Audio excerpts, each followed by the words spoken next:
حضرت امام حسن بصری رضی اللہ تعالی عنہ جو جلیل القدر تابعی بھی ہیں اور مولا علی شیر خدا سے فیض حاصل کرنے والے ہیں، ان سے کسی نے ولی کی تعریف پوچھی تو آپ نے فرمایا کہ قرآن کی روح سے بتاؤں یا حدیث کی روح سے بتاؤں؟ تو انہوں نے عرض کیا دونوں روشنیوں میں بتائیں۔ تو حضرت سیدنا امام حسن بصری نے فرمایا میرے نبی نے ولی کی تعریف یہ کی ہے اذا رؤوا ذکر اللہ، کہ ولی وہ ہے جس کا چہرہ دیکھ کے خدا یاد آ جائے، ولی وہ ہے جس کی زیارت کر کے اللہ رب العزت کی محبت نصیب ہو جائے۔ پھر فرمایا قرآن کی روشنی میں ولی کے اندر 5 صفات ہونی چاہیے، الذی فی یدہ عطا وفی وجہہ بہا وفی لسانہ شفا وفی عینہ بکا وفی قلبہ حب و صفا۔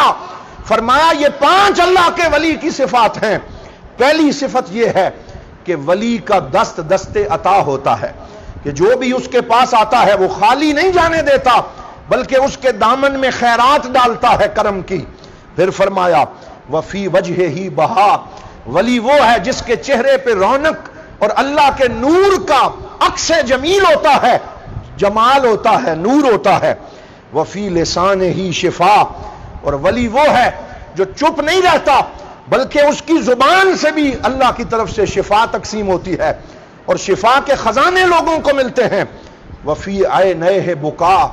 اور ولی وہ ہے جس کی آنکھوں سے ہمیشہ آنسو اللہ کی یاد میں جاری رہتے ہیں، گریہ ہوتا ہے، وہ اللہ کی یاد اور حضور کی محبت میں رونے والی آنکھ رکھتا ہے۔ وفی قلبہ حب و صفا، اور اس کے دل میں لوگوں کے لیے محبت ہوتی ہے اور صفا ہوتا ہے، یعنی وہ کسی کے لیے اپنے دل میں کینہ اور بغض نہیں رکھتا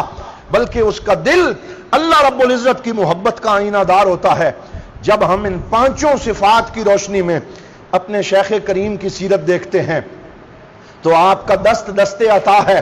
جو آپ کی بارگاہ میں آتا ہے کوئی خالی نہیں جاتا، کسی کو دعا دیتے ہیں، کسی کو علم کا خزانہ تقسیم کرتے ہیں، کسی کے لیے اس کی مشکلات میں اس کی داد رسی فرماتے ہیں، اور آپ کے چہرے کی رونق کا جو عالم ہے وفی وجہہ بہا، جنہوں نے حضرت ضیاء الامت کو دیکھا ہے وہ اس کے شاہد عادل ہیں کہ جب بھی آپ کا چہرہ دیکھا جاتا تو اللہ اور اس کے رسول کی محبت کی یاد آ جاتی، اللہ کے پاک نبی صلی اللہ علیہ وسلم کے کرم کا عکس ان کے چہرے پہ نظر آتا، اور ان کی زبان کی شفا کا عالم یہ ہے کہ جب بولتے تو پھر لوگوں میں جو ہے وہ فیض محبت تقسیم کرتے۔ کسی نے کہا تھا درد جب بھی دہائی دیتا ہے ان کا چہرہ دکھائی دیتا ہے، اور ان فضاؤں میں آج تک ہم کو ان کا لہجہ سنائی دیتا ہے، کہ جب وہ بولتے تھے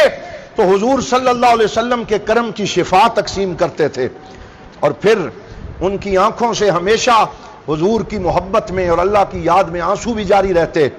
اور اللہ تعالیٰ نے ان کے دل کو محبت اور صفا کا آئینہ دار بنایا۔ آپ کثیر الجہاد شخصیت کے مالک تھے۔ میں ایک جگہ پہ گفتگو کرتے ہوئے یہ عرض کر رہا تھا کہ آپ کبھی کسی فانوس کو دیکھیں کہ جس کے باہر بہت سے شیشے جو ہیں وہ مختلف رنگوں کے لگے ہوئے ہوں، اندر اس کے بلب ایک ہی جل رہا ہوتا ہے، لیکن جب اسے باہر سے دیکھا جائے تو کسی زاویے سے اس کا رنگ سرخ نظر آتا ہے، کہیں سے سبز نظر آتا ہے، کہیں سے کوئی اور رنگ دکھائی دیتا ہے، ملٹی ڈائمنشنل اور کثیر الجہات ہوتا ہے۔ حضرت ضیاء الامت رحمت اللہ تعالی علیہ کو بھی اللہ نے یہ شان عطا فرمائی کہ آپ کے اندر عشق مصطفیٰ صلی اللہ علیہ وسلم کا نور آپ کے دل میں چمک رہا تھا، لیکن جب آپ کو دیکھا جاتا تو کسی زاویے سے مفسر قرآن نظر آتے ہیں، کسی زاویے سے سیرت نگار نظر آتے ہیں، کسی زاویے سے ایک فقیہ اور جسٹس نظر آتے ہیں، کسی زاویے سے اللہ کے کامل ولی نظر آتے ہیں،